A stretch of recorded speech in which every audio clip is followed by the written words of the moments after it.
今日嘅才藝表演係唱歌，我會唱《愛得太遲》。我過去那死黨，早晚共對，各也扎職以後，沒法暢聚，而終於相約到，但無言共對，疏淡如水。日夜做見爸爸，剛好上身，強拍眼看得出多了皺紋，而他的蒼老感似從來未覺，太內疚擔心，最心痛是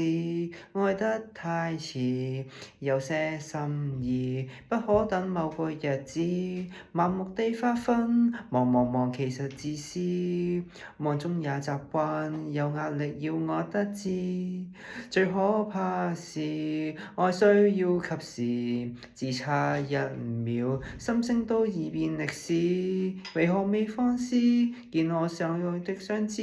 要抱要問要怎麼也好，要推說等下一次。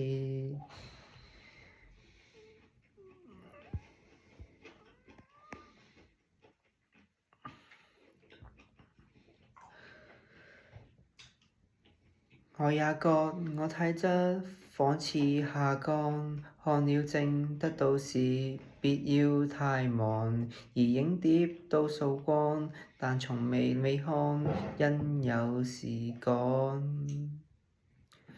日夜做儲的錢都應該夠，到聖誕正好趕跟我白頭，誰知他開了口，未能捱下去，而恨我很久，錯失太易，愛得太遲，我怎想到他忍不到那日子，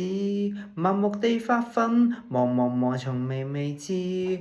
幸福會掠過，再也沒說中意，愛一個字也需要及時，只差1秒，心聲已變歷史，為何未放肆？見我愛見的相知，要問要怎麼也好，不要相信一切有瑕疵，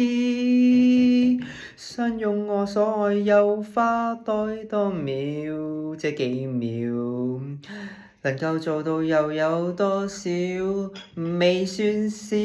足夠遺憾忘掉多少抱憾，多少個路人太懂估計，卻不懂愛惜自身。人在發奮，想起他朝都興奮，但今晚未過，你要過也很吸引。縱不送運，你不過是人，理想很遠，愛於咫尺卻在等。來日別操心，趁你有能力開心，世界有太多東西開心，不要等到天上苦冚。